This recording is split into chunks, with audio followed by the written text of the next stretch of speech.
ہماری روزمرہ زندگی میں پیش آنے والے مسائل کے بارے میں ماہرین نفسیات کیا کہتے ہیں؟ زیادہ تنہائی انسان کے دماغ پر وہی اثر ڈالتی ہے جو جسم پر درد ڈالتا ہے۔ ہنسنے سے جسم میں قدرتی درد کم کرنے والے کیمیکل خارج ہوتے ہیں۔ اپنے خیالات لکھنا ذہنی دباؤ کم کرنے کا بہترین طریقہ ہے۔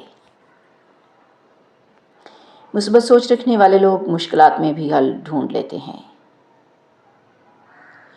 زیادہ سوچنا دماغ کو تھکا دیتا ہے اور نیند خراب کر سکتا ہے۔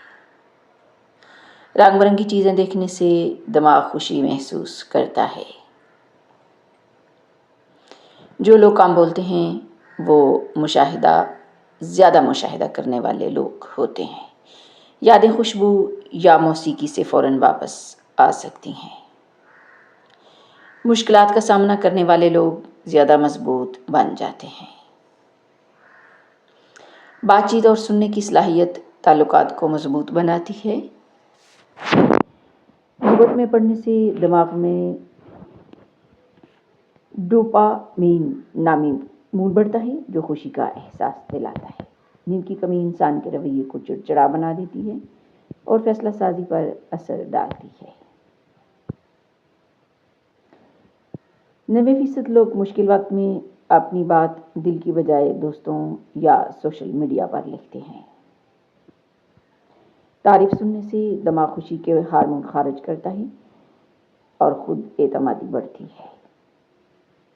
مثبت سوچ رکھنے والے لوگ زیادہ طویل زندگی گزارنے کے امکانات رکھتے ہیں۔ ذہنی دباؤ میں انسان چھوٹی چھوٹی باتوں پر بھی زیادہ رد عمل دیتا ہے۔ نیند کی کمی یادداشت کو متاثر کرتی ہے اور فیصلہ کرنے کی صلاحیت کم کر دیتی ہے۔ جب کوئی شخص چپ رہنے لگے تو یہ اکثر دل کی تھکن یا ذہنی دباؤ کی علامت ہوتی ہے۔ جو لوگ دوسروں کی مدد کرتے ہیں وہ خود بھی زیادہ خوش رہتے ہیں۔ انسان اکثر رات کو زیادہ ایموشنل ہو جاتا ہے۔ تنہائی زیادہ ہو تو دماغ میں منفی خیالات بڑھ سکتے ہیں۔ کتابیں پڑھنے والے لوگوں کی یادداشت اور الفاظ کا ذخیرہ زیادہ ہوتا ہے۔ شکر گزار لوگ زندگی میں زیادہ مطمئن رہتے ہیں۔ زیادہ ہنسنے والے لوگ اکثر دل کی تکلیف چھپا رہے ہوتے ہیں۔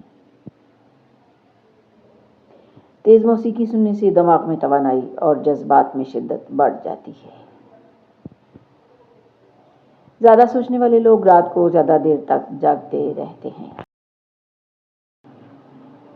اگر کوئی شخص زیادہ غصہ کرتا ہے تو اکثر اس کے پیچھے دباؤ یا محبت کی کمی ہوتی ہے۔ دماغ جسم کے وزن کا صرف 2% ہے لیکن جسم کی 20% توانائی استعمال کرتا ہے۔ انسان ایک وقت میں تقریباً 7 چیزیں ہی یاد رکھ سکتا ہے۔ اس سے زیادہ پر ذہن دباؤ میں آ جاتا ہے۔ اچھی نیند لینے سے دماغ نئی معلومات بہتر طریقے سے محفوظ کر سکتا ہے۔ ایک خاص خوشبو ماضی کی یادوں کو تازہ کر سکتی ہے۔ خوشبو کا دماغ سے براہ راست تعلق ہوتا ہے۔ جذباتی کہانیاں زیادہ یاد رہتی ہیں۔ دماغ جذباتی چیزوں کو زیادہ دیر تک محفوظ رکھتا ہے۔ رونے سے جسم کے اندر موجود دباؤ کم ہوتا ہے اور انسان ہلکا محسوس کرتا ہے۔ اگر آپ بار بار کوئی بات سنیں تو وہ حقیقت لگنے لگتی ہے چاہے غلط ہی ہو۔ خواب اکثر ہماری روزمرہ زندگی کی باتوں اور دباؤ کا عکس ہوتے ہیں۔ دباؤ کے دوران لوگ زیادہ کھانا کھاتے ہیں یا بالکل بھوکے رہتے ہیں۔ خوش لوگ زیادہ تیزی سے بات کرتے ہیں جبکہ اداس لوگ آہستہ بات کرتے ہیں۔ مسلسل مشق کرنے سے دماغ نئی نیورون کنیکشنز بناتا ہے جس سے صلاحیت بڑھتی ہے۔